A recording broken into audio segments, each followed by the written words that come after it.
Yo lo definiría como una figura inquietante. Diría poeta, gran poeta.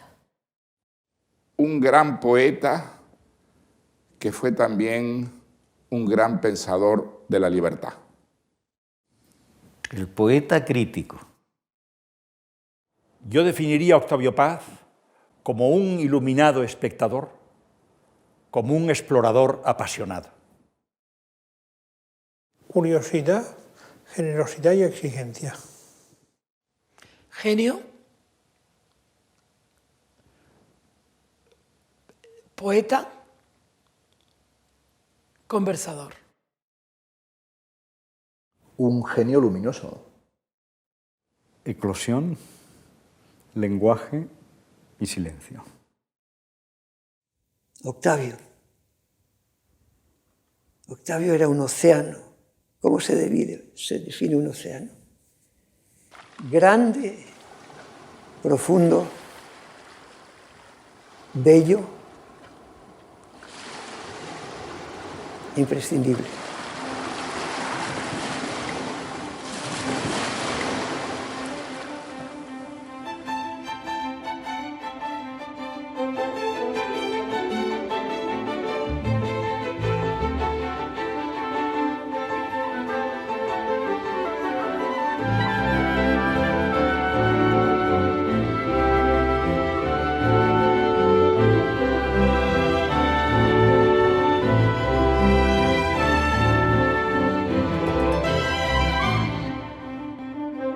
Todos los días cruzamos la misma calle o el mismo jardín. Todas las tardes nuestros ojos tropiezan el con árbol el mismo muro crece rojizo, sin hecho de moverse, ladrillos. alto deslumbramiento. Un sauce de cristal, un chopo de agua, un alto surtidor que el Mi viento padre, arquea, al tomar un la árbol copa, bien plantado, me más hablaba de manzano, Zapata y de Villa, Soto y Gama y los Flores Magón, y el mantel olía a pólvora. Y yo me quedo callada. ¿De quién podría hablar?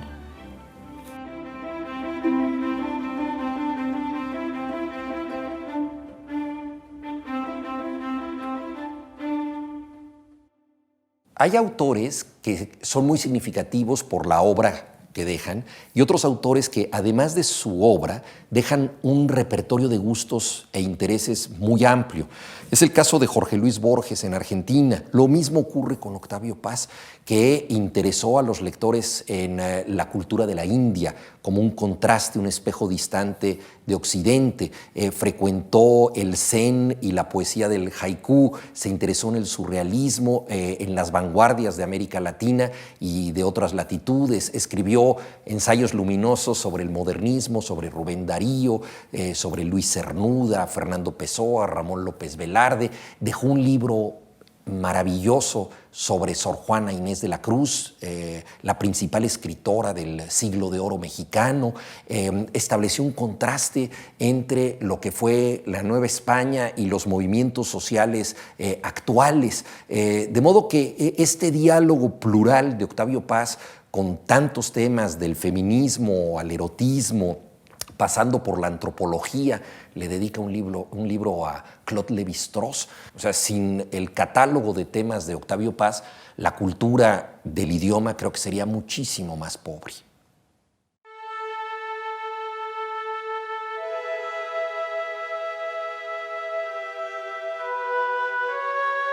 Había nacido en 1914, en plena revolución. Hijo de padre mexicano y de madre de origen español.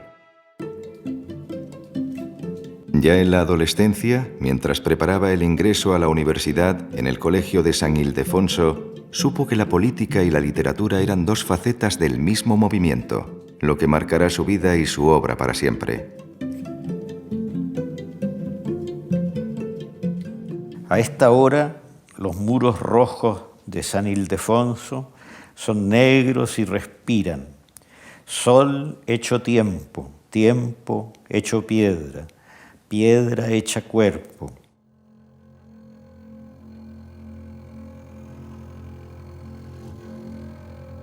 A los 23 años abandonó la casa familiar y los estudios universitarios y se casó con Elena Garro, con quien tuvo una niña.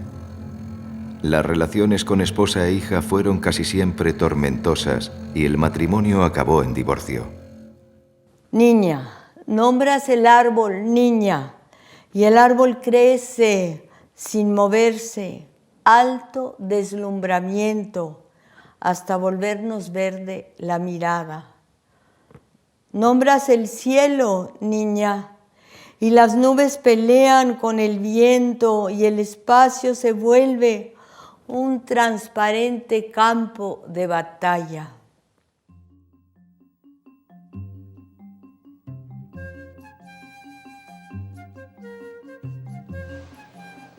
Ese mismo año de 1937 viajó a España, que se encontraba en plena guerra civil, para participar en el segundo Congreso Internacional de Escritores para la Defensa de la Cultura.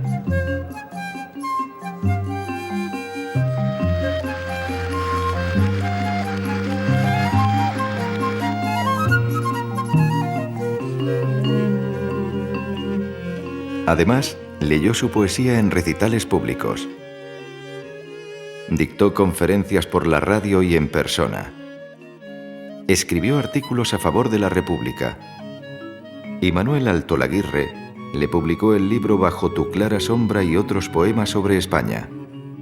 Muchos años después, recordará aquella experiencia en Piedra de Sol, uno de sus grandes poemas.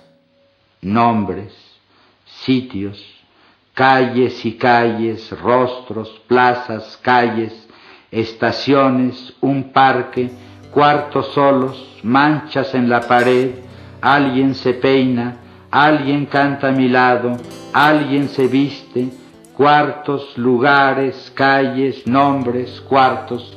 Madrid, 1937. Madrid, 1937. En la Plaza del Ángel las mujeres cosían y cantaban con sus hijos. Después sonó la alarma y hubo gritos, casas arrodilladas en el polvo, torres hendidas, frentes escupidas y el huracán de los motores fijos.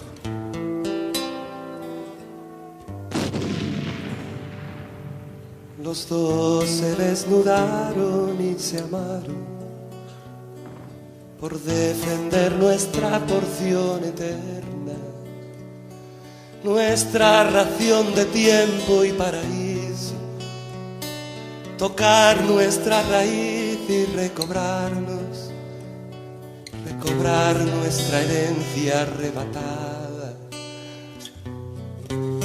por ladrones de vida.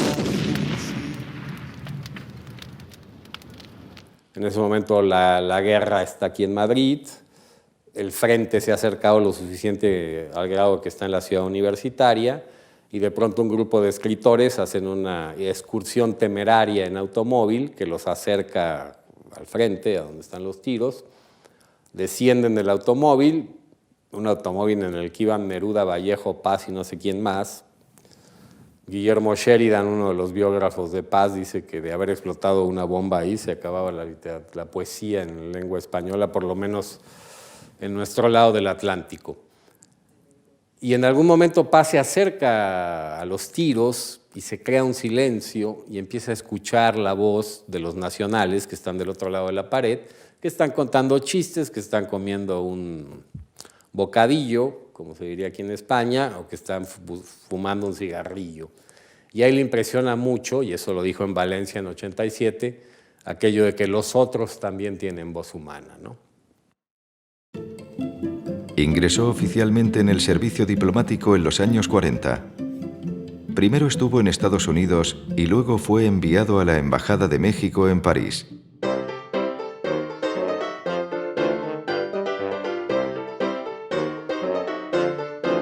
Llegó a París a los 31 años y allí vivió hasta los 39.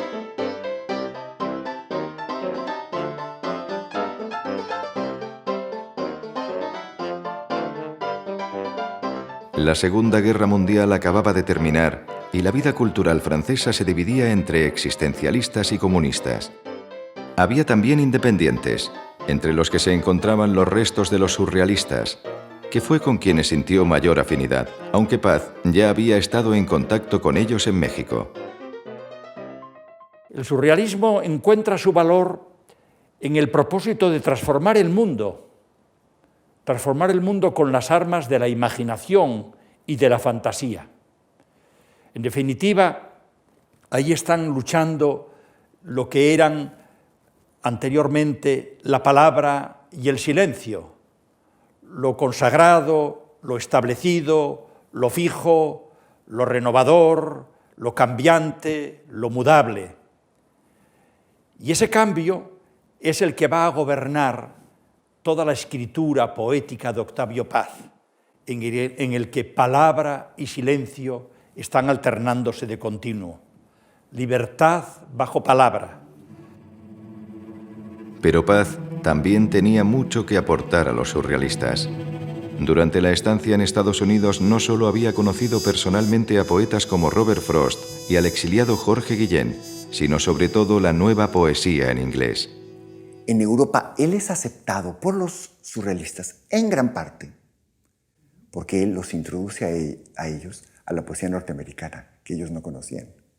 Y eso normalmente no se dice, pero gracias a Octavio, Breton y mucha gente alrededor de él conoce a Ezra Pound y conoce a T.S. Eliot. Y vive y se vuelve testigo de la caída, el final del último momento de la vanguardia. Su libro más cercano al surrealismo fue Águila o Sol, un conjunto de textos poéticos en prosa que ilustró el pintor Rufino Tamayo y que exploraba la poesía como revelación, rebelión y exaltación del amor.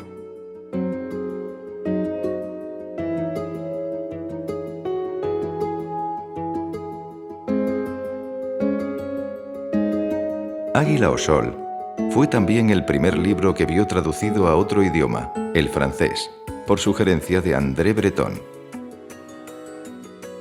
Y Breton una vez me dice, ¿por qué no haces porque no había el tú en la conversación de Breton, no hace una edición de Aigle au Soleil? Y dice, y sí, ¿por qué no? Pero es un trabajo y no conozco bien el español, y aprenez-lo. Y eso es lo que hice, y cuando fue publicado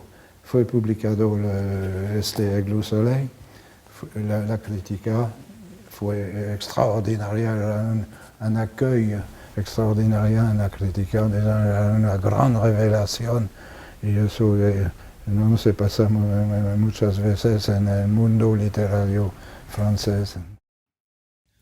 Je commence et recommence. Je n'avance pas.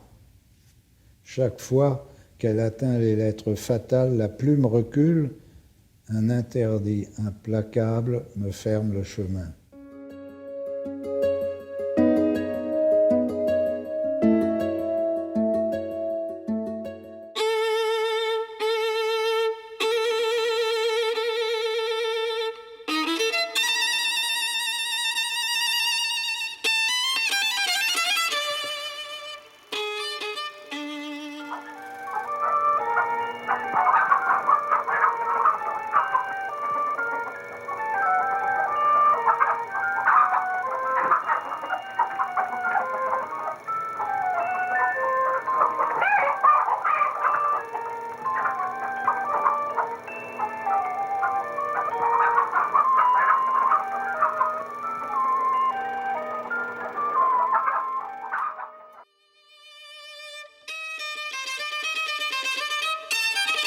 En 1951 se atrevió a promover en el Festival de Cannes Los Olvidados de Luis Buñuel, pese a la contrariedad que la película suscitaba entre las autoridades mexicanas y los comunistas franceses. Ya como funcionario en París, presentan en Cannes la película de Luis Buñuel, Los Olvidados, que hablaba de las zonas marginales de la Ciudad de México, que al gobierno mexicano le parece que no es digna de ser protegida por la embajada porque habla mal de México. Y entonces, ¿qué es lo que él hace? ¿Qué es lo que Octavio hace? Hace un manifiesto que hace que firmen todos sus amigos surrealistas y lo imprime en un panfleto mimeografiado y va y lo reparte a la salida del cine en Cannes. Por las noches, escribía a Buñuel desde la habitación del Hotel de Cannes para darle cuenta de las gestiones.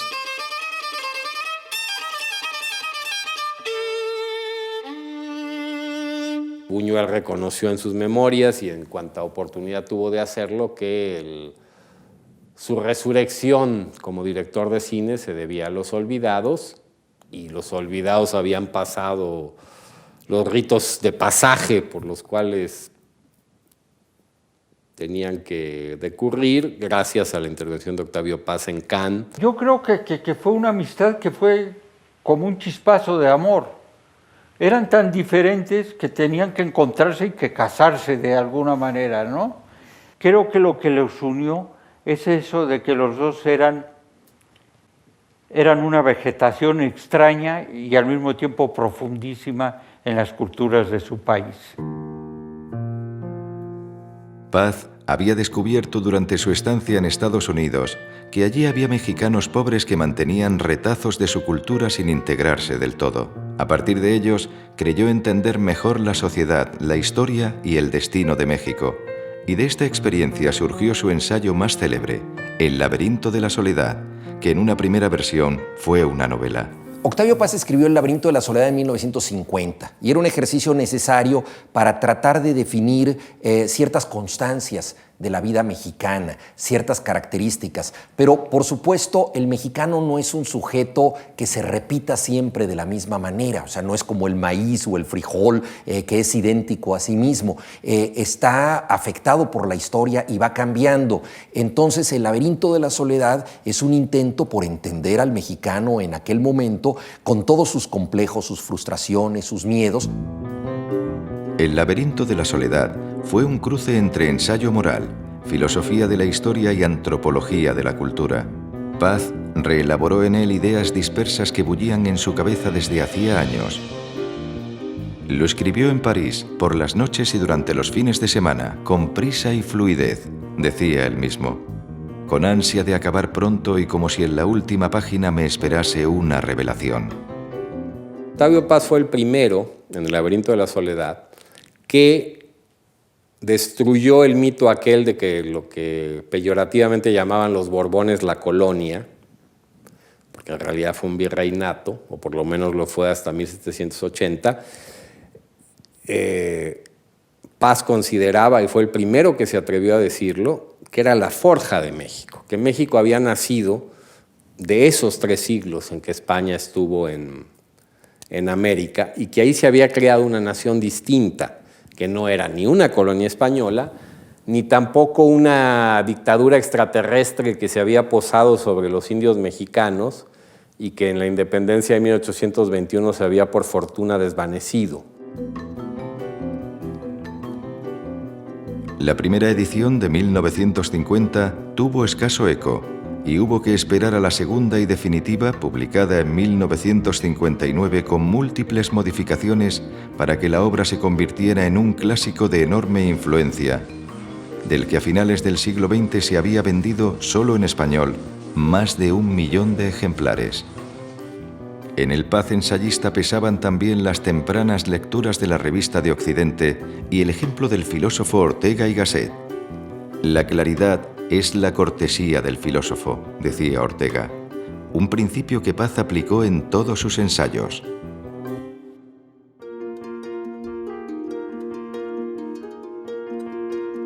Tras 2 años de estancia en Estados Unidos y 8 en París, regresó a México, donde se incorporó a la Secretaría de Relaciones Exteriores.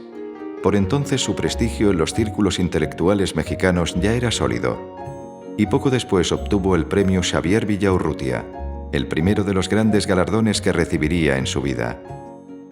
Ya era la figura más destacada en los años 54 de la cultura mexicana, con una energía y con un talento formidable. Algún escritor español un poco mayor que él, a quien conocimos muy bien, que tiene una obra muy extensa, Max Sau, me decía alguna vez en los años 50 y tantos, porque discutía con mucha frecuencia con Octavio Paz sobre el destino de la literatura realista del mundo ruso y otros, y español.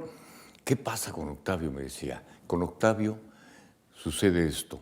No es solamente un gran creador, no solamente es un hombre de genio, es un vidente. Enseguida trabó amistad con algunos de los jóvenes más prometedores, como Carlos Fuentes, Ramón Xirau, Juan Rulfo y Jaime García Terrés. E incluso empezó a contar con el aval fuera de las fronteras mexicanas de grandes escritores de generaciones anteriores. Cuando Bergamín llegó a Montevideo,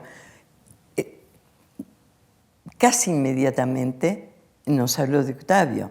Y él tenía consigo el primer libro, Libertad bajo palabra. Y sin embargo, lo mejor del Octavio Paz, poeta, estaba por llegar.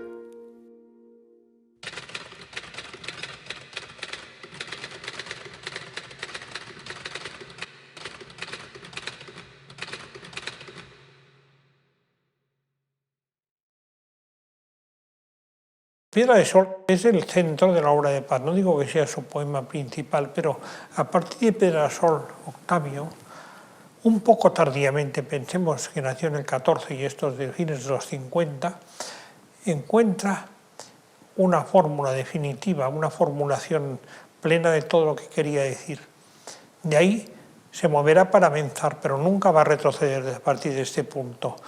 Por tanto, Piedra de Sol, que en su vida personal define una etapa, en la literaria es esto y es también el Gozne, que inicia otra etapa. Esta otra etapa le acompaña hasta el final de su trayectoria.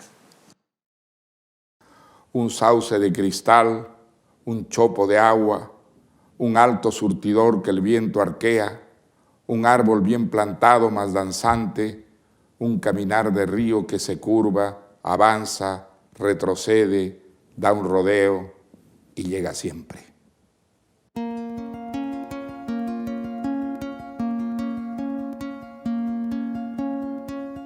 Es un poema, digamos, inaugural, es un poema que ejerce una enorme influencia, está influido desde luego por otros, pero es un poema que ejerce una enorme influencia en todas las nuevas generaciones de poetas en lengua española, no solamente en México. En 1949 había aparecido una recopilación de poemas bajo el título de Libertad bajo palabra, con la que inició la costumbre de corregir, rehacer y reordenar la poesía ya publicada. En 1960 apareció la segunda edición, en la que eliminó varios textos y añadió 8 libros dispuestos según criterios estéticos. Libertad bajo palabra, que incluye poemas como Entre la piedra y la flor y Piedra de Sol, y que se reeditará más veces con nuevos cambios, es la obra de formación que recoge la poesía escrita y reelaborada entre los 21 y los 44 años. Bueno, yo empecé a leer a Octavio Paz con Libertad bajo palabra, que entonces era su obra completa, aunque solo hasta el 58 culminaba en Piedra de Sol, y por primera vez tuve la impresión de que leía a un poeta que estaba escribiendo por los años en que yo vivía y que vivía al mismo tiempo que yo, sí, pero se movía con el deseo de, por un lado, proseguir el 27 y por otro, ser un poeta internacional. Con la llegada de los años 60 empezó a alcanzar notoriedad pública e internacional. El filósofo español José Gaos y el poeta francés Saint-John Perse pronostican que obtendrá el Premio Nobel de Literatura y de momento recibe en Bélgica el prestigioso Gran Premio Internacional de Poesía.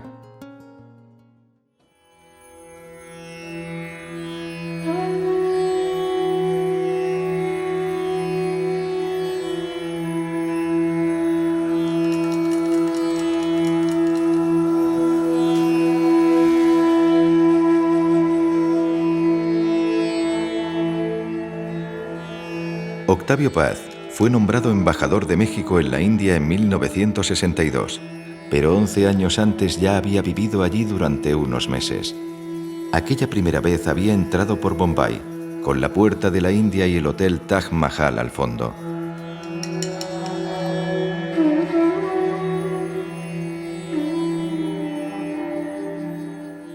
Su primera impresión de la India es que la India es desmesurada, que le abruma, y que la India, como dicen las agencias de viajes, es misteriosa. Pero el misterio de la India solo se desvela a aquellos que se entregan completamente a ella. Y él, digamos, a lo largo de toda su vida nunca se entregará completamente. Eso tiene muchas ventajas para los lectores porque él mantendrá una mirada crítica y una mirada occidental a todas las realidades indias, y esa mirada, digamos, irá creciendo en amplitud, irá creciendo en profundidad. Averiguar el sentido de aquella desmesura se presentó de inmediato como un desafío para el escritor forjado en la tradición intelectual de Occidente. A ello se dedicará más adelante, cuando sea el embajador de México, pero el aprendizaje empezó al día siguiente de aquella primera estancia de 1951. Muy cerca de Bombay, apenas a 1 hora en barco, se encuentra la isla de Elefanta. Allí quedó deslumbrado ante la hermosura de la Trimurti, el grupo escultórico tallado en los muros, también ante la pareja divina de Shiva y Parvati, representación de la felicidad inalcanzable.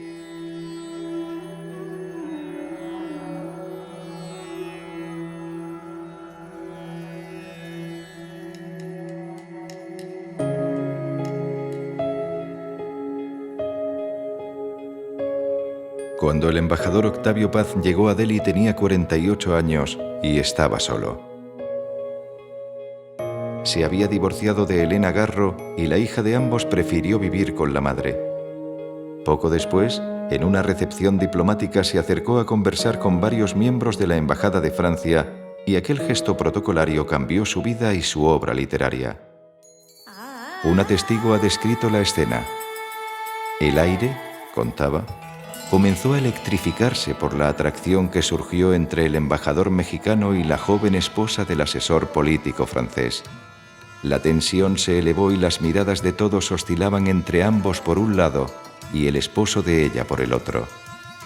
Comenzaron así una relación más o menos secreta que duró casi 2 años. La mujer se llamaba Marie-José Tramini.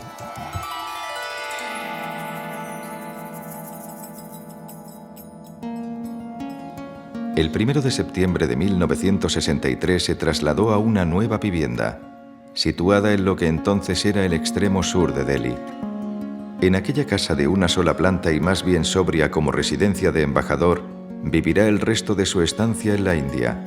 Allí escribirá, a veces mucho y otras veces poco, ganado por los recurrentes periodos de desánimo, y siempre con la duda de si su obra merece la pena.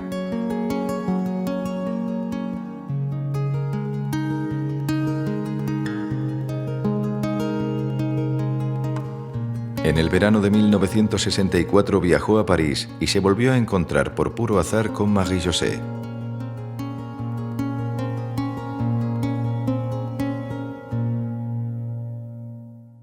Primero se conocen, pasan 2 años, se coquetean, ahí hay cosas, y se encuentran por azar, que es otro elemento surrealista fundamental, en París, a la salida del hotel. Octavio está en el mostrador, Marie-Jo pasa enfrente, salen y no se vuelven a separar. A mí me contó la persona que les prestó el departamento donde se escondieron, porque ella estaba casada, ¿no? Y él pues era muy notorio y visible, era el embajador de México, ¿no? Pero se desaparecieron durante un tiempo, nadie supo de ellos. Y esta persona que les prestó el departamento fue Micheline, la amante de Henri Michaud, que era un amigo de Octavio, y que a mí me dijo, yo soy una mujer sumamente fiel. Yo he tenido 4 maridos, pero un solo amante toda la vida, y era Henri Michaud. Y esa mujer maravillosa fue fundamental en este amor, que además, o sea, se separaron en realidad unos días, porque Marie-Jo fue a contarle al marido que se iba, pero a partir de ese momento no se volvieron a separar durante 38 años. Ni una noche. Octavio era un hombre de 50 años, Marie-Jo era una chica de 25. Y se vuelve su cómplice en toda la elaboración de lo que sucederá después, que es la transformación de su poética en una erótica, entendida no solamente como sexualidad, sino como afirmación del contacto con la vida a través de los sentidos. El presente es perpetuo. Se abren las compuertas del año. El día salta. Ágata. El pájaro caído entre la calle Montalembert y la de Bach es una muchacha detenida sobre un precipicio de miradas.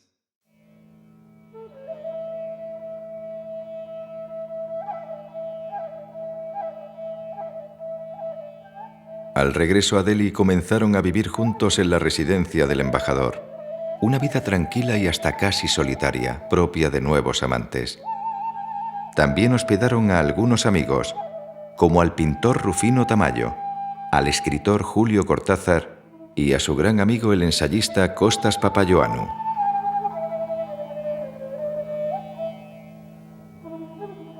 Octavio y Marie-José se casaron el 20 de enero de 1966 en el jardín de la casa, bajo el gran árbol Nim.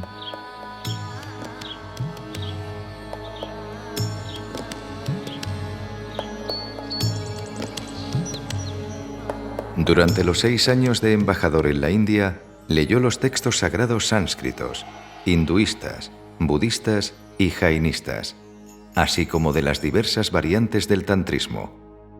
Leyendo la poesía sánscrita, generalmente a través de traducciones inglesas y francesas, Octavio Paz hace una de las mayores contribuciones al mundo de habla hispana de la riqueza y de la profundidad de esta literatura. Octavio Paz no fue asimilado por los indios, sino que sigue siendo un occidental de pleno derecho, de pies a cabeza, y que, aunque ha incorporado muchos elementos indios en su poesía, él evidentemente es heredero de una tradición moderna muy distinta de esa tradición religiosa antigua que representa Abhinavagupta. Pero la India lo marcará también artística y espiritualmente de manera profunda. Aparte de La Era Este, que es un libro que hay que leer, que es un libro realmente, los otros 2 libros en el que él habla de una forma sugerente e interesante sobre la India serían El monogramático y Conjunciones y disyunciones. Un libro que me parece capital, porque ahí la comparación entre India y México, 2 países que tienen muchas cosas parecidas a pesar de la distancia, me parece fantástica. Esa comparación en clave poética, no académica sobre todo, del espíritu mexicano y el espíritu indio. Entonces son libros, en cambio, confieso que Vislumbres es un libro que para que realmente conoce la India no le sirve. Paz siempre sostuvo que un libro de poemas es un diario en el que se fijan ciertos momentos excepcionales.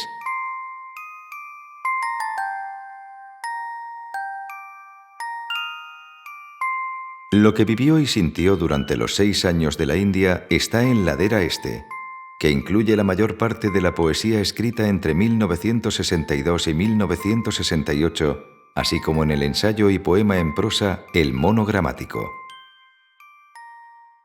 Bajo la lluvia de los tambores, el tallo negro de la flauta crecía y se desvanecía y reverdecía.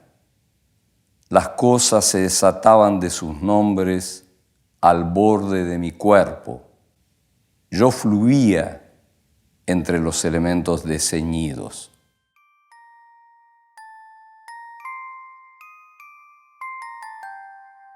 La Era Este es el libro donde el hinduismo y el budismo, sobre todo el budismo mahayana, está más presente. Al mismo tiempo, ese descubrimiento del budismo no fue, como ha ocurrido en algunos otros escritores, un despojamiento o una crítica de la realidad, sino una doble tuerca a esa crítica y finalmente la negación de las apariencias se resuelve siempre en una afirmación erótica. Es uno de los, probablemente también de los grandes libros eróticos de Paz y de su tiempo, ¿no? El erotismo, naturalmente, unido a una percepción del individuo único. Cuando él habla de esta erotización de su poética, directa o indirectamente, en Vislumbres de la India, él habla de cómo el descubrimiento de la India es el descubrimiento de la importancia de todos los sentidos, de la vista, del olfato, de todos, ¿no?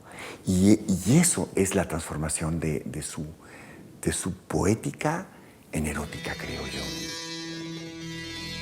Por los ojos entró la escultura, que era la clave de la arquitectura hindú y que será la primera revelación y la más duradera.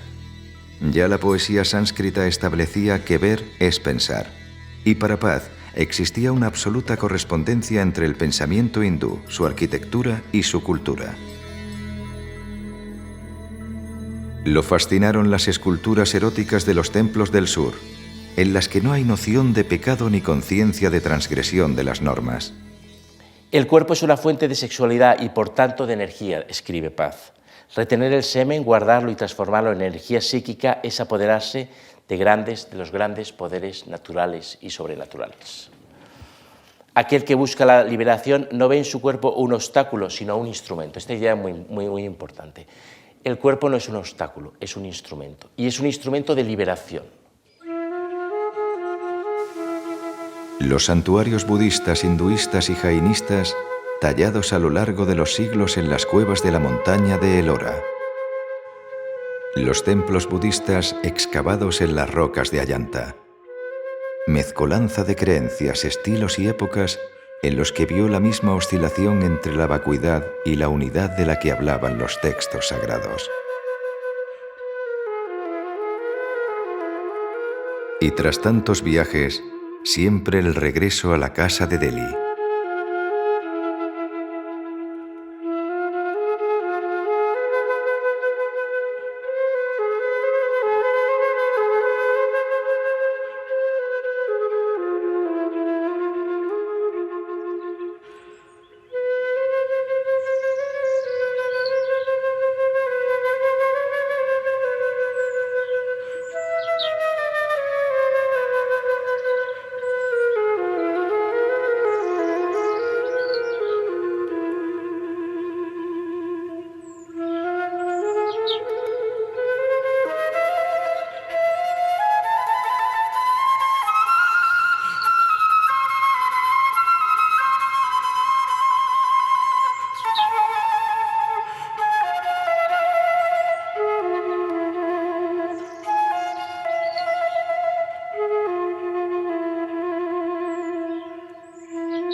El libro más complejo e intenso de la etapa india lo escribió 2 años después de abandonar el país asiático. En el monogramático, publicado primero en francés, se relata desde una casa de Cambridge cómo el narrador recorrió, al igual que miles de peregrinos a lo largo de los tiempos, el camino que lleva al santuario de Galta, dedicado a Hanuman, el dios mono de la gramática y el lenguaje. La poética de Octavio Paz en el monogramático está empapada de filosofía india por todos sus poros, ¿no? Y podíamos empezar que el primer punto de semejanza en esa correlación es esa idea de que el lenguaje es una crítica del paraíso. ¿Qué quiero decir con eso? La idea de que el mundo en el que vivimos, el mundo que ahora estamos, de las apariencias, el mundo, como dice, del nombre y la forma, es simplemente un mundo de apariencias que apuntan a una realidad subyacente mucho más real y mucho más profunda, ¿no? El monogramático es a la vez un largo poema en prosa y un ensayo en el que reflexiona sobre la poesía, el arte, el erotismo, la religión, la naturaleza, la palabra y los actos de escribir y leer. Ahí es donde vemos que Octavio Paz es ese escritor total que tiene las cualidades únicas de ensayista, de pensador, de filósofo, de intérprete, de comentarista, de analista de la vivencia, de poeta más allá de cualquier codificación versificadora. Lo que me parece maravilloso del monogramático es que opera otra de los ideales indios, fundir al poeta y el filósofo en una sola persona y en un solo acto. No solo persona, ¿eh? No es que la persona sea ahora es filósofa, ahora es poeta, sino que el monogramático traspasa géneros, por ejemplo, ¿no? Es un ensayo, es poesía. A mí me gusta la poesía de Paz, más que el ensayo, pero es que está mezclado. Swargasya Kandanam Basha Asti, Artat Dibya Namanam Vinashanam, Bashaya Kandanam Kavyam Asti, Namani Dhanu Bhavanti, Adarshanam Iva Gachanti, Biliyantecha, Prathame Vikalpe, Jagat Basha Rupena Pravartate, Dvitiye Basha Jagat Rupena. Al enfrentarse a una civilización tan diferente, descubrió una gran paradoja, que resulta imposible traducir de un área a otra los términos centrales de cada cultura, pero las preocupaciones en todas ellas son análogas. Por tanto, no hay una diversidad de realidades, sino una pluralidad de significados.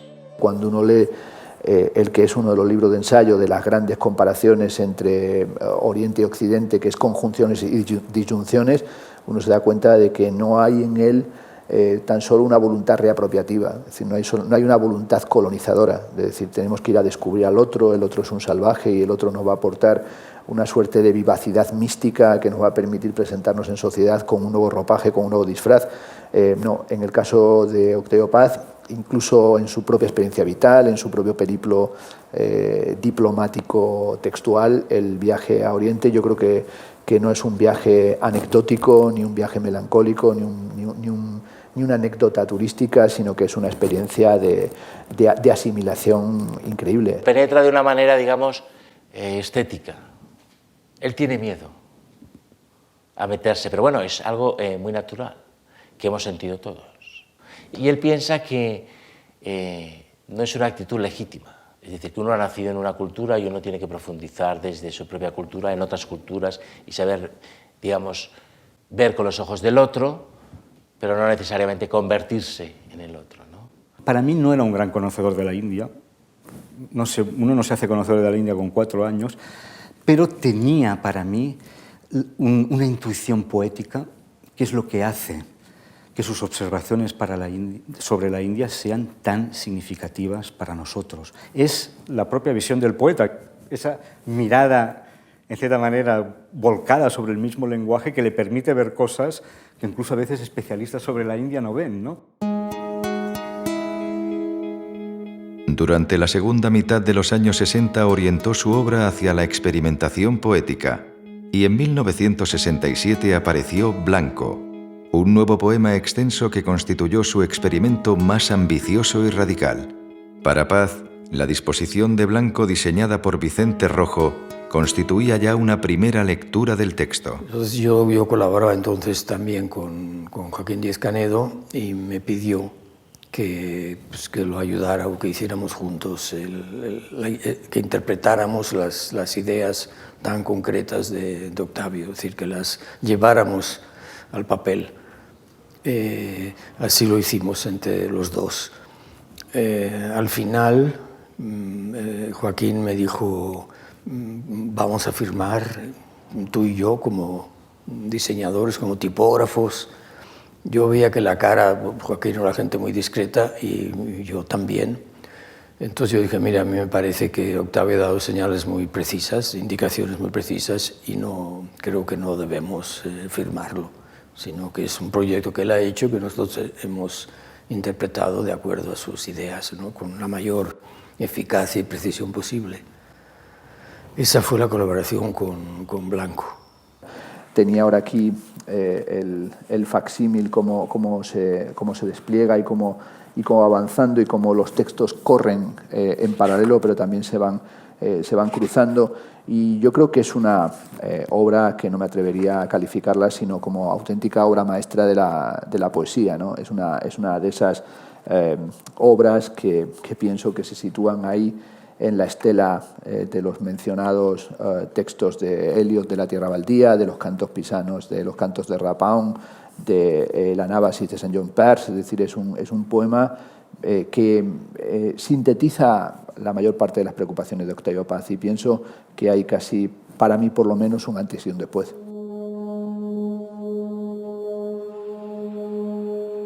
El comienzo, el cimiento, la simiente latente, la palabra en la punta de la lengua, inaudita, inaudible, impar, grávida, nula, sin edad. En el muro, la sombra del fuego. Llama rodeada de leones. En el fuego, tu sombra y la mía. Leona en el circo de las llamas, ánima entre las sensaciones. El fuego te desata y te anuda, pan grial, ascua. Frutos de luces de Bengala. Muchacha, los sentidos se abren. Tú ríes desnuda. En la noche magnética. En los jardines de la llama.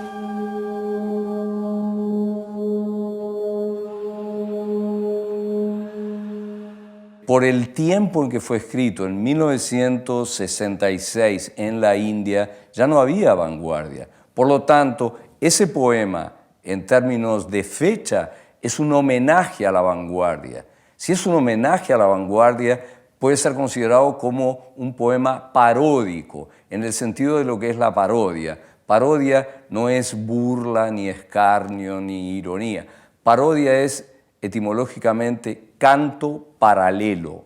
Ahora yo podría preguntar, ¿pero canto paralelo a qué? Si está fuera de tiempo. Digo, no hay el otro que implica el paralelismo, ya no está históricamente considerado. Además de Blanco, acometió otros experimentos poéticos, como Brindavan.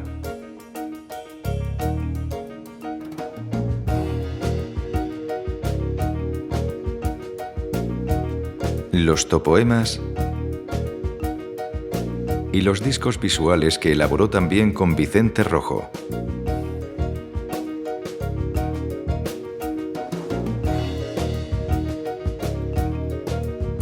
Al igual que el ensayo Duchamp o El castillo de la pureza, un libro maleta que contenía materiales y textos diversos dentro de una caja.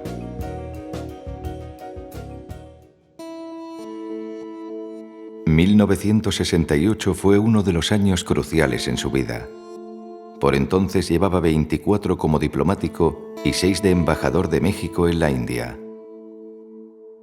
Para él, el puesto oficial y la actividad poética eran dos mundos paralelos e independientes. El 2 de octubre de ese año, 10 días antes de que se inauguraran los Juegos Olímpicos que se iban a celebrar en Ciudad de México, el ejército disparó contra miles de estudiantes que se manifestaban y causó al menos 100 muertos.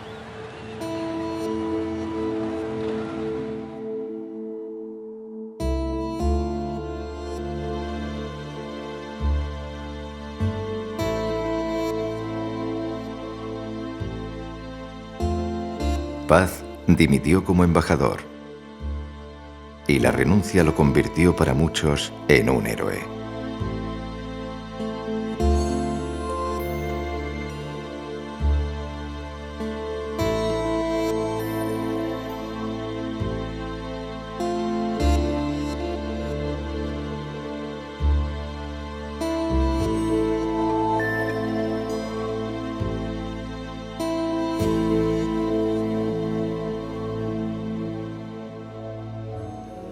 Poco después, abandonó la India por barco en una larga travesía hasta Barcelona.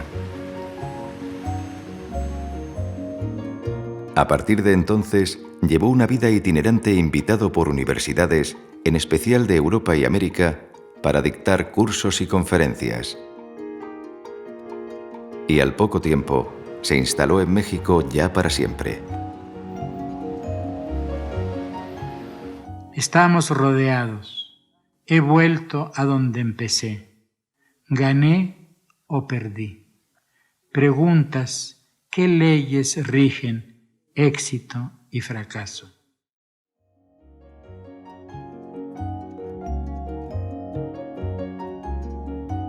Durante las últimas décadas de vida, aumentó de forma considerable la obra poética y sobre todo la ensayística. Dirigió 2 revistas de enorme influencia, intervino de forma activa en el debate político y cultural y se convirtió en una de las personalidades más controvertidas y de mayor prestigio de la cultura contemporánea.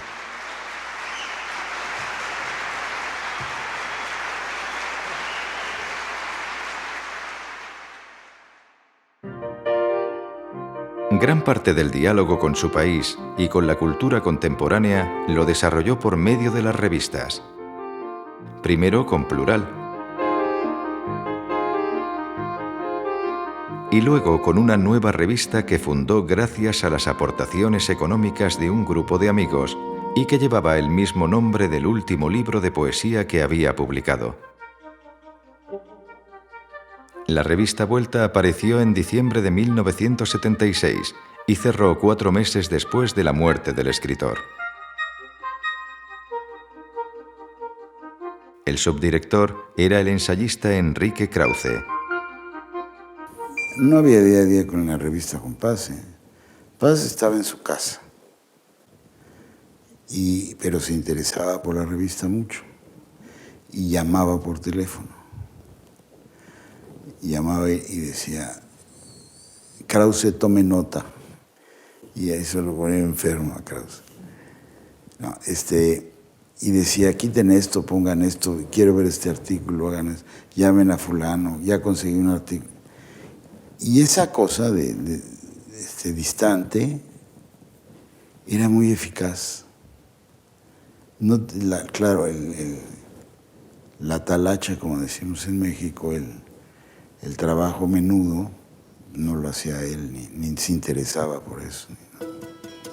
Fue también en las últimas décadas de su vida cuando se dedicó intensamente a la crítica de arte, tanto del arte moderno universal como mexicano. Es uno de los realmente poetas más sensibles a las artes plásticas y más sensibles a ese tipo de obras un poco fuera del sistema, un poco fuera de norma, de esas obras solitarias, ¿no? O sea, y yo creo que está en la estela de los grandes críticos en ese sentido, los grandes poetas críticos. El texto de Octavio Paz sobre Marcel Duchamp era y sigue siendo el texto más hermoso, más revelador, que abre más caminos y que genera más posibilidades de lectura y de discusión. Es decir, eso sigue siendo un ensayo que te provoca, en el sentido positivo de la provocación, que te invita a pensar, que te fuerza a discutir, que te obliga a posicionarte y que te abre grietas en la obviedad de la interpretación. Pero yo creo que Paz es en realidad más un partidario de lo que él mismo ha llamado la tradición de la modernidad, la tradición de la vanguardia, es decir, que Paz es un hombre que al final no cree en los manifiestos, no cree, digamos, en las ideologías muy organizadas, sino que al final cree en la soledad y en el silencio de los individuos creadores. Bueno, yo creo que Octavio Paz es uno de los más grandes críticos de arte que ha habido en nuestra lengua, de una penetración, de una capacidad, de una lucidez, también de una versatilidad para aproximarse a artistas de muy distinto contexto, desde pintores figurativos a pintores abstractos, desde las vanguardias hasta los años 60-70 y sobre todo con un ojo clínico. Las miradas son semillas. Mirar es sembrar. Miró trabaja como un jardinero y con sus 7 manos traza, incansable, círculo y rabo, O y A, la gran exclamación con que todos los días comienza el mundo. En la edición definitiva de las obras completas, los escritos sobre arte ocupan 1000 páginas bajo el título de Los privilegios de la vista. Quiere decir que como humanos vemos más de lo que vemos. Si tú lo ves con la mirada del poeta. Octavio Paz sintió siempre la necesidad de explicar el porqué de la poesía. Para él, toda civilización posee un cuerpo poético formado por poemas y por reglas para componerlos. Unas reglas que exponen también una filosofía o una teología. A desentrañar esas reglas dedicó 3 libros que se acompasan con su propia obra poética. Todos los días cruzamos la misma calle o el mismo jardín. Todas las tardes nuestros ojos tropiezan con el mismo muro rojizo hecho de ladrillos y tiempo urbano. De pronto, un día cualquiera, la calle da otro mundo. El jardín acaba de nacer. El muro fatigado se cubre de signos.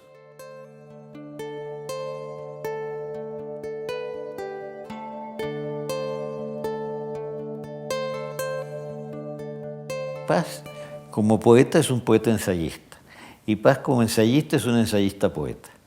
Por ejemplo, en El arco y la lira hay momentos de gran poesía en su explicación de lo que es la poesía. Por ejemplo, en su análisis del poema de Mallarmé, lo analiza como poeta. Después analiza a Walt Whitman como poeta. Habla del ritmo en la poesía, de la música en la poesía. Bueno, es un poeta, y en la poesía es un poeta que piensa, que introduce ideas, muchas veces ideas profundamente contradictorias.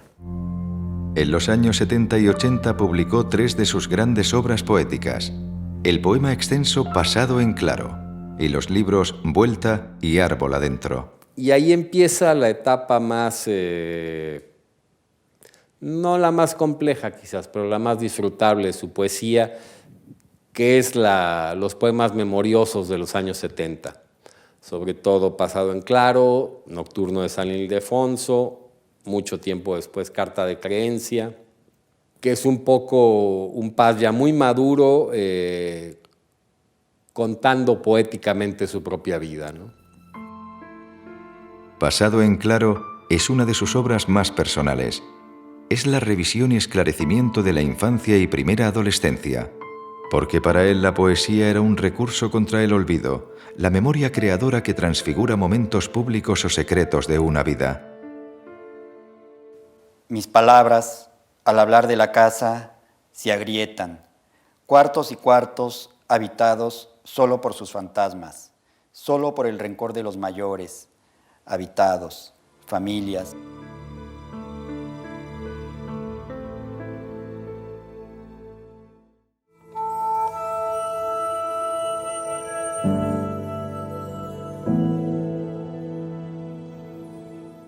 Vuelta es una vuelta a México. Es un reencuentro con México. Tengas en cuenta, y también esto es muy importante señalarlo, que la poesía de Paz incluye, digamos, como tema, como modos, como variaciones, el rescate, la relectura y la plena incorporación del pasado prehispánico y del pasado poético prehispánico en la poesía mexicana. Se mece aérea, se desliza entre ramas, troncos, postes, revolotea perezosa entre los altos frutos eléctricos, cae, oblicua, ya azul, sobre la otra nieve.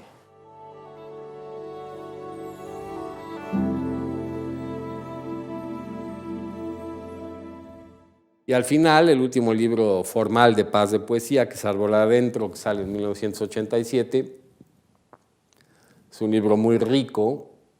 Hay quien dice con razón que poco atendido, porque ya es el libro de un clásico que estaba a punto de ganar el premio Nobel, donde hay poemas breves que seguramente sobrevivirán mientras sobreviva la poesía.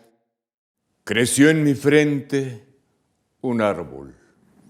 Creció hacia adentro, sus raíces son venas, nervios sus ramas, sus confujos follajes pensamientos, tus miradas lo encienden y sus frutos de sombra son naranjas de sangre, son granadas de lumbre.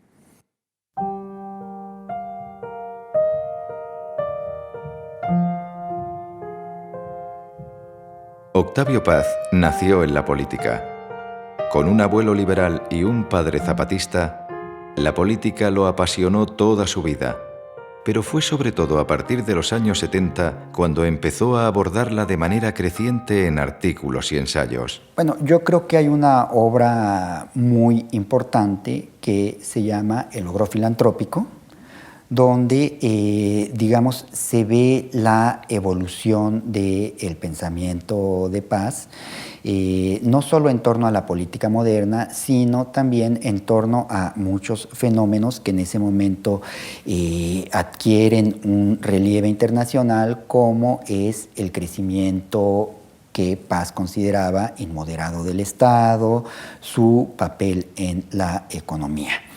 Entonces es un libro de crítica del sistema político mexicano, de crítica del gigantismo estatal, de crítica de las economías faraónicas, que creo que es uno de los momentos más ricos de la intuición política de Paz. Y recalco intuición política porque esto es muy importante. Paz nunca fue militante de un partido, pero tampoco quiso acercarse a la política, no pretendió acercarse desde la óptica del especialista, desde la óptica del académico. Él siempre escribió de política más que por competencia profesional, por obligación moral. Y eso le da pues un valor muy peculiar a sus escritos sobre política. Durante las últimas décadas de su vida, se vio envuelto en constantes polémicas políticas, especialmente en su país.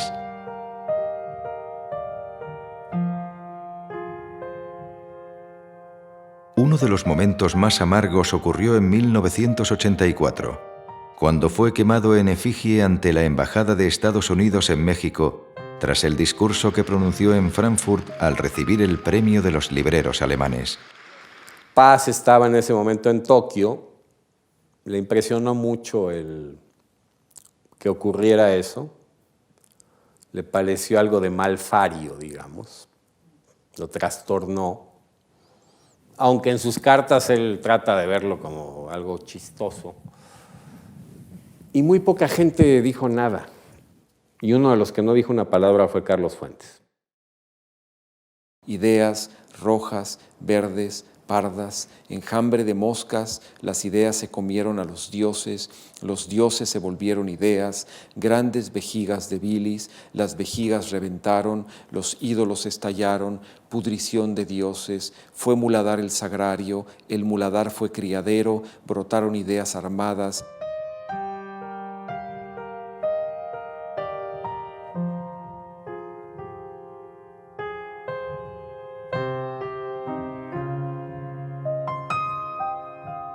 Y algún tiempo después sucedió lo impensable. La ruptura de dos grandes amigos, de Octavio Paz y Carlos Fuentes, los escritores más influyentes de la literatura mexicana contemporánea.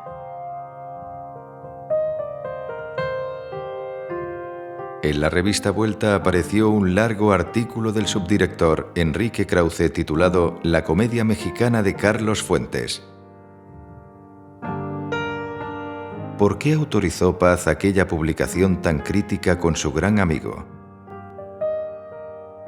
Entonces, según me dijo María José Paz, la viuda de Octavio, que para Octavio fue un gran dolor el silencio de Fuentes ante ese hecho.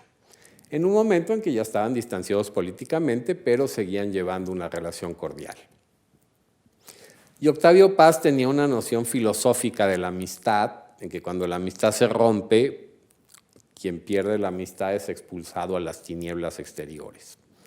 Y Octavio Paz también era un hombre político, no era un poeta buen samaritano que fuera cortando flores y cantando las bellezas del mundo, era un hombre político. Entonces yo creo que después de este hecho emocional, él tomó la decisión política de romper con Fuentes. Y la oportunidad de ejercer esa decisión, insisto, es una hipótesis mía, fue el artículo que sacó Enrique Krause en la revista Vuelta, se llamó La comedia mexicana de Carlos Fuentes, que es un artículo que cualquier persona que lo lea pues encontrará un duro artículo de crítica literaria y política como los que se hacían en la Revista de Occidente o en l'État moderne de Sartre o en la Nouvelle Revue francés o actualmente en el New York Review of Books. Es eso. Pero en México se armó un escándalo. Si yo he visto a una persona admirar, amar, a reverenciar a Octavio Paz, ese fue Carlos Fuentes. Entonces me dolió muchísimo por Carlos Fuentes porque sé que para él esta ruptura debe haber sido terrible. Una polémica tras otra, defensores acérrimos que lo idolatraban y adversarios aguerridos que lo detestaban hasta llegar a la difamación y el insulto. Octavio Paz estaba en contra de la idea del intelectual comprometido, tal y como la entendió Jean-Paul Sartre, en el sentido de que se oponía al intelectual de partido, de iglesia, de ideología programática. Él creía en el intelectual independiente, en el intelectual libre y en interrogar la realidad desde esa perspectiva. Entonces, como Voltaire, por ejemplo, fue alguien al que le interesaba mucho intervenir en la cosa pública, pero siempre desde una mirada personal, nunca bajo una consigna. Por supuesto que podía coincidir tangencialmente con ideas, con corrientes, con movimientos.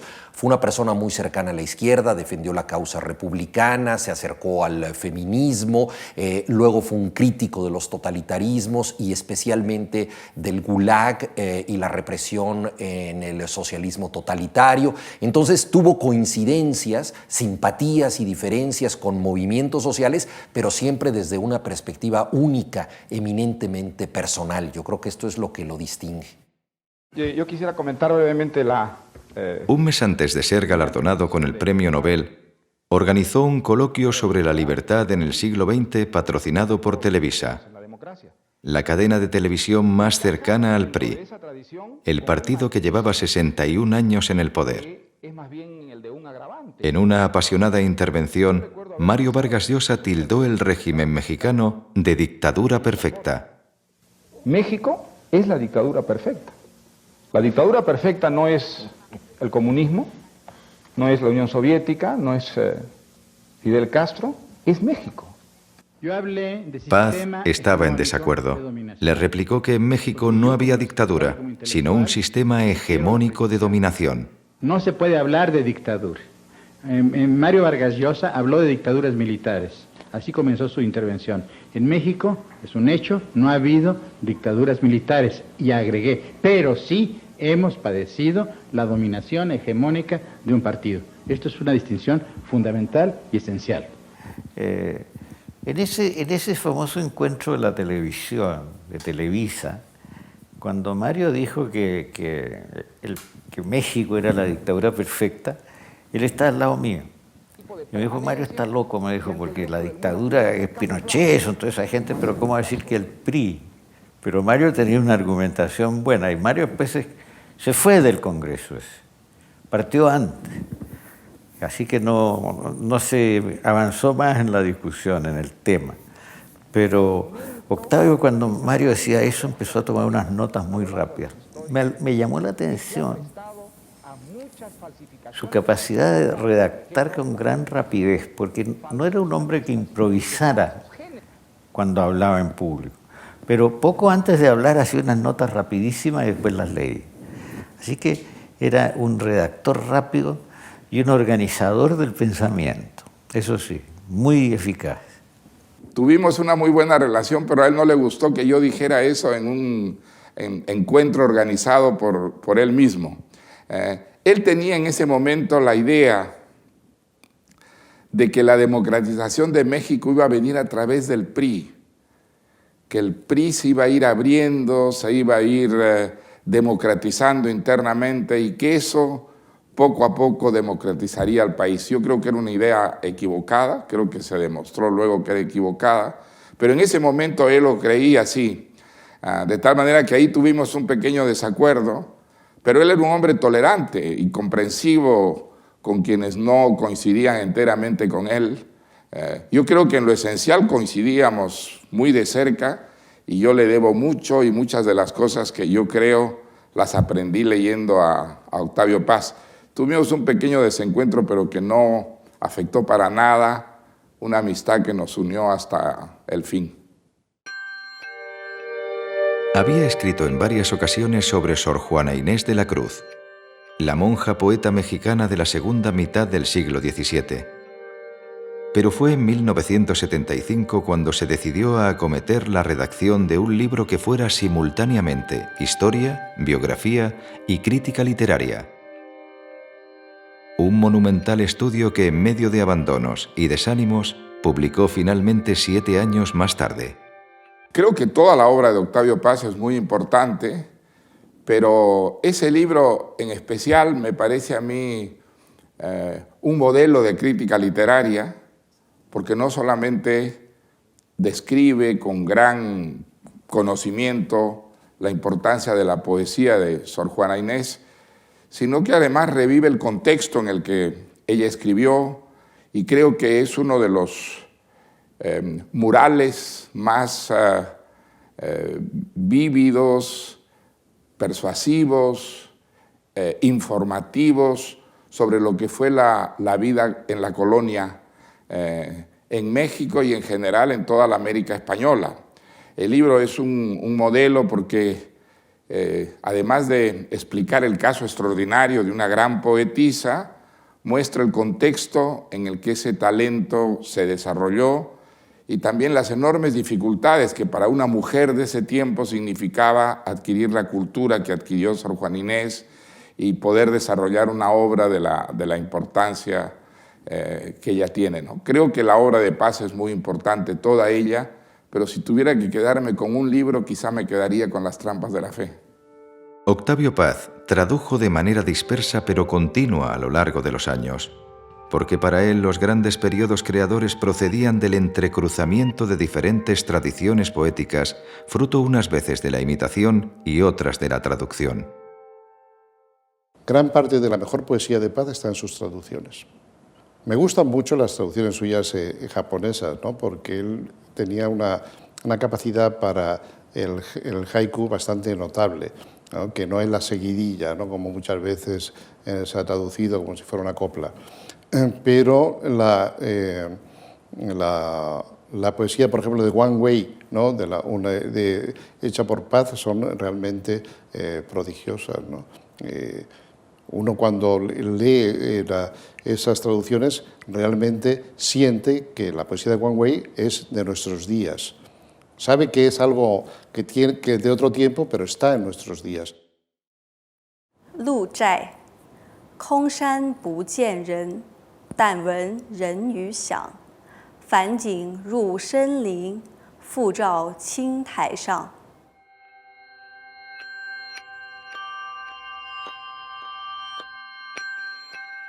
Para mí es una versión impecable porque se capta el espíritu original de poesía, de poema, sin empeñarse una traducción literal.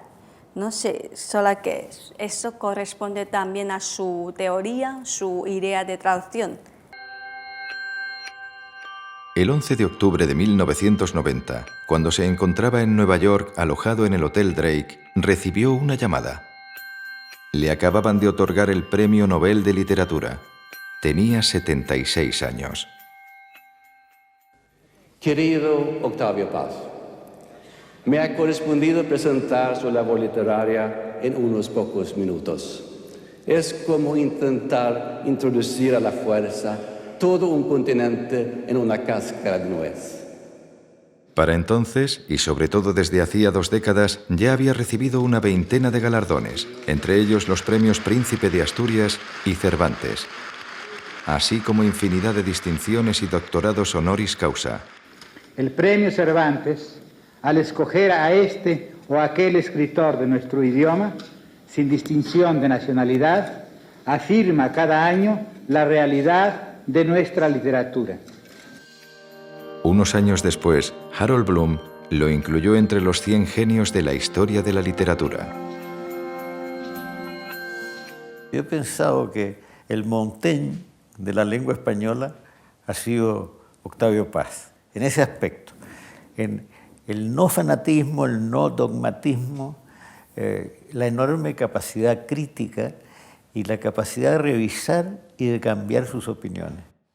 A nivel personal, yo recuerdo la voz de Octavio Paz. A mí la voz de Octavio Paz, me acuerdo de ella a menudo, su manera encantatoria un poco de leer su propia poesía, de dejar flotar, digamos, un poco en el aire un nombre de alguien que él admiraba también. El ego de Octavio Paz es legendario, porque todo el mundo lo vivió de cerca, en su revista, en sus conferencias, en sus diálogos, en sus enfados, en sus reconciliaciones, ¿no? El ego estaba en realidad mitigado por el ingenio. Había una característica, sí, ya estaba una muletilla en su manera de hablar. ¿Estás de acuerdo? ¿Te parece? ¿Es así? Siempre preguntaba. Afirmaba, pero preguntaba. Paz era un polemista temible, colérico, con muchísimo ingenio. Durante muchos años yo escribía pensando, sobre todo, qué pensaría Paz de mí. Era un hombre infinitamente curioso. Era una especie de gatito, de esos que se mete por todos lados. Al principio no se vestía tan bien como al final, porque siempre era muy delgado, entonces siempre le sobraba un pedazo así de cinturón muy grande. Era un hombre muy cálido, con unos ojos azules muy acogedores, y luego era una gente que siempre estaba retando a los demás para que hicieran algo, desafiaba, decía que no puedes, a que no dices, a ver, haz un haiku, y su conversación pues era un surtidero de ideas, era un geyser, ¿no? Una maravilla. También le gustaban mucho las mujeres. Durante los últimos años de su vida dedicó un gran esfuerzo a elaborar las obras completas. Porque hablando de esa posible antología de poemas, de libros que yo le proponía, esa posible selección que queríamos publicar, él quiso entrar más en detalles y dijo, ¿en qué piensa usted? Saqué mi lista y dije, pues en esto, en esto, en esto. Y en un momento determinado él me interrumpió para preguntarme con esos ojos claros que tenía, siempre asombrados, ¿no estará usted hablando, en lugar de una selección de mis obras completas? Y entonces me sorprendió tanto esa pregunta que le hice una contrapregunta y le dije, ¿pero es que sería posible pensar en ellas? Y él me dijo, ¿por qué no? Todavía no han sido editadas. Y entonces le dije, don Octavio, sería un premio de mi vida poder editar su obra completa.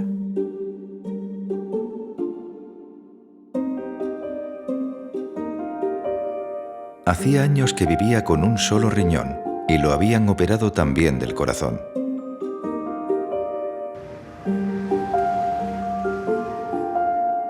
Y cuando un cortocircuito provocó un incendio en el apartamento del Paseo de la Reforma, su delicada salud se quebrantó aún más.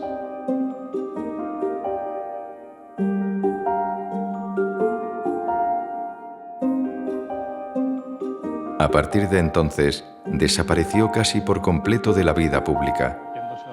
En el primer Congreso Internacional de la Lengua, que se celebró en Zacatecas, organizado por el gobierno mexicano y el Instituto Cervantes, tuvo que intervenir mediante un vídeo grabado previamente. La gran literatura dice cosas terribles, pero es generosa, cicatriza todas las heridas, cura todas las llagas y aún en los momentos de humor más negro, dice sí a la vida. Fue mi último encuentro con él, en México, en un hotel de México, en la siguiente circunstancia. A mí me estaban haciendo una entrevista, 2 periodistas al mismo tiempo con 2 fotógrafos simultáneos. Porque no había tiempo de nada, y no sé por qué hacían la entrevista. Y de repente yo oigo detrás una discusión a gritos terrible. Fue impresionante porque me doy vuelta, veo a Octavio Paz muy enfermo, del brazo de un enfermero, de blanco. Y resulta que uno de los fotógrafos, en vez de fotografiarme a mí, había reconocido a Octavio y lo estaba fotografiando. Y él no quería que esas fotos salieran en la prensa. Le pidió la foto, una discusión fenomenal. Yo terminé de diplomático, tuve que hacer de diplomático para que no se pelearan todos ahí y armonizar un poco la situación. Y el fotógrafo me prometió que no iba a usar esas fotos. Y después nos quedamos conversando en el jardín con Octavio Paz y hablamos mucho rato. 2 semanas antes de morir, tuvo aún fuerzas para entregar a su editor el último manuscrito. Y a la mañana siguiente, día 1 de abril, pues tuve la oportunidad de verle a él y a Marilló ya a solas, y en el fondo, sin saberlo, se trató de mi despedida, de nuestra despedida. En ese momento, recuerdo que nos vimos en un patio soleado de la Fundación. Apareció él en una silla de ruedas llevada por Marilló, y Octavio tenía una manta cubriéndole las rodillas, y charlando, de pronto extrajo bajo la manta un envase transparente, una especie de maleta transparente, pequeña, en la que estaba este documento. Y me entregó esto y me dijo, no hay plazo que no se cumpla ni deudas que no se pague. Hans, lo último que te debía. En realidad se lo debía a Marilló, pero como siempre durante años veníamos hablando de eso. Eran los últimos 12 poemas que nos entregó Octavio Paz.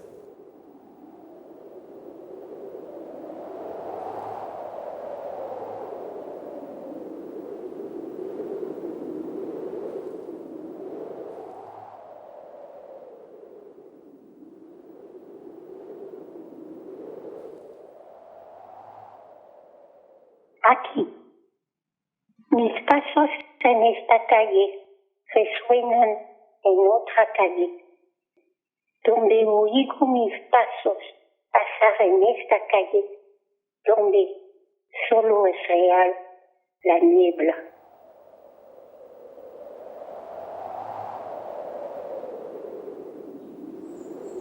Octavio Paz murió a las 10:30 de la noche del domingo 19 de abril de 1998 en la casa de Alvarado de Coyoacán. Acababa de cumplir 84 años.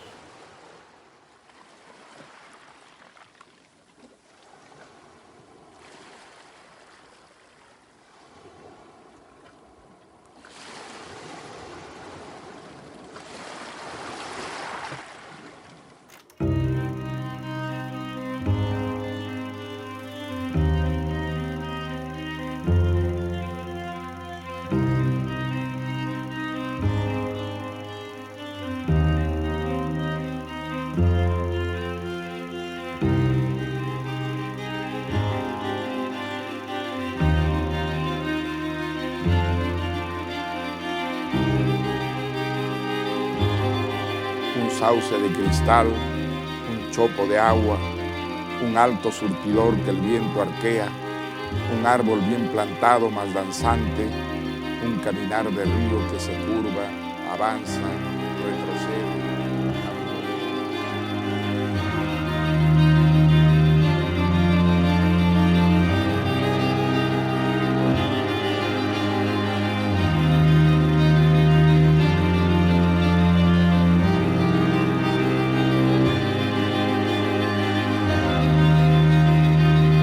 Palabras, al hablar de la casa, se agrietan. Cuartos y cuartos habitados solo por sus fantasmas, solo por el rencor de los mayores, habitados,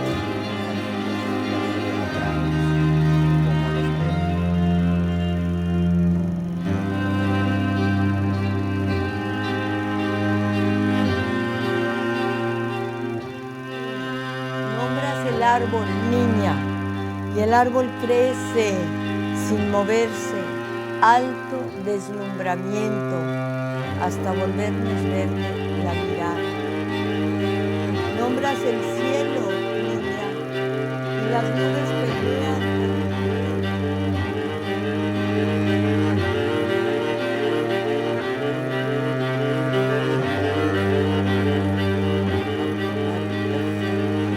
Me hablaba de Juárez y de Porfirio, los suavos y los plateados, y el mantel olía a pólvora. Mi padre, al tomar la copa, me hablaba de Zapata y Pinilla, Soto y Gama y de Flores Magón, y el mantel olía a pólvora. Yo me quedo callado.